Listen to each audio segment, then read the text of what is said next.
you today.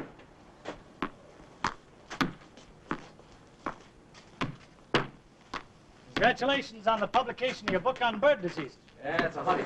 Should sell big. That's all behind me now. I've started writing a new book.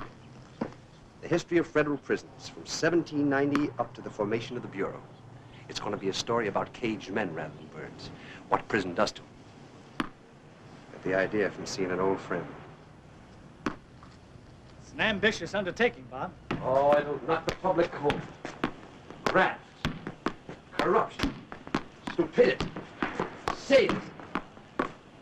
All the elements of a bestseller. Eh, Father? It's a story that needs telling. And how? You realize, of course, it involves a certain element of risk. Oh, I do indeed.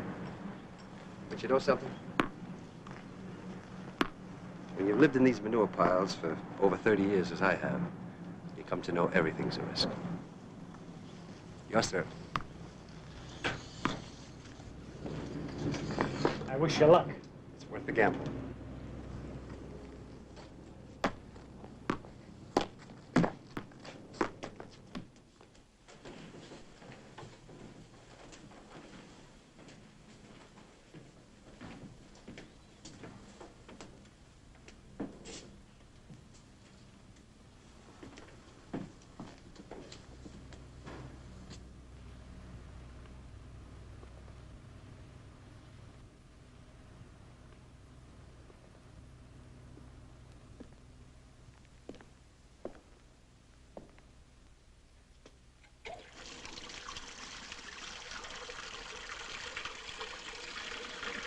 Confiscating this manuscript, Bob. So you read it? Enough to realize that it's a blast at the entire penal system. You're in serious trouble. The Bureau has known for months what you were writing. You haven't told me what you think of it.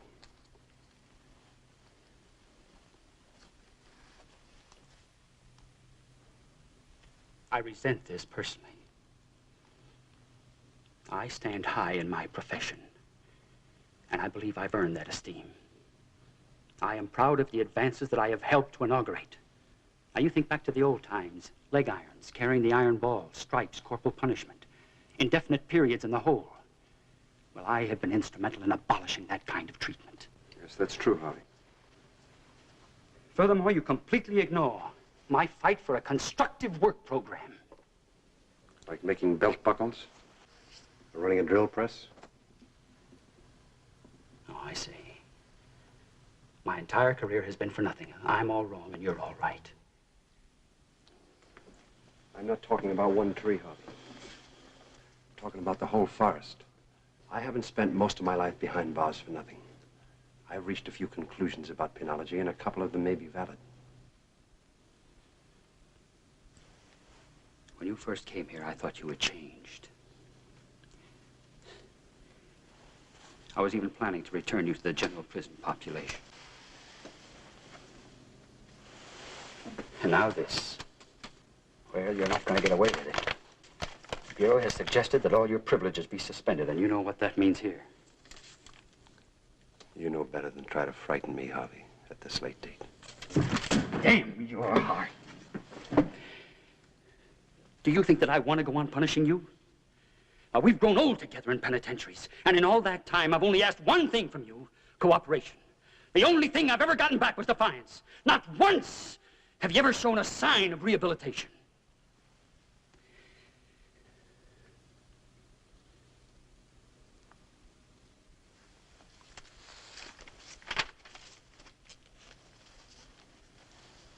Rehabilitation. Yes, rehabilitation. I wonder if you know what the word means. Do you? Now, don't be insulting.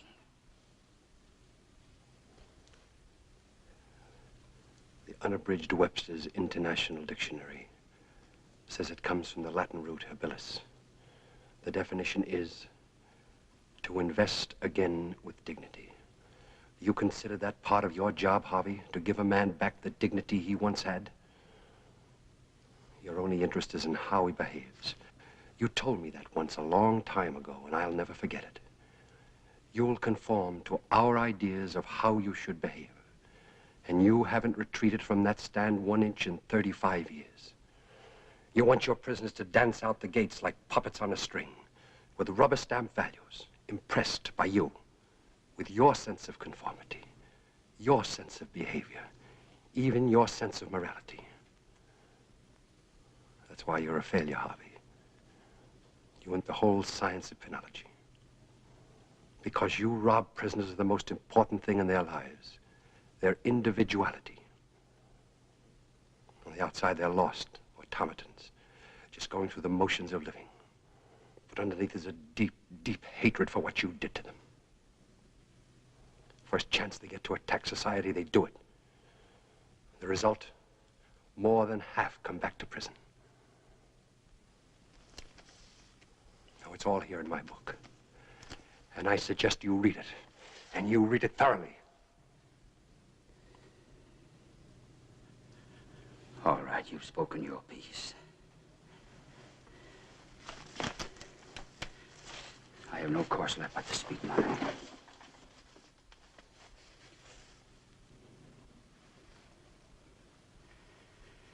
This San Francisco climate sure doesn't help an old man's aches and pains. Where does it hurt you, Harvey? Here, my left shoulder and down my arms. You should have a medical checkup.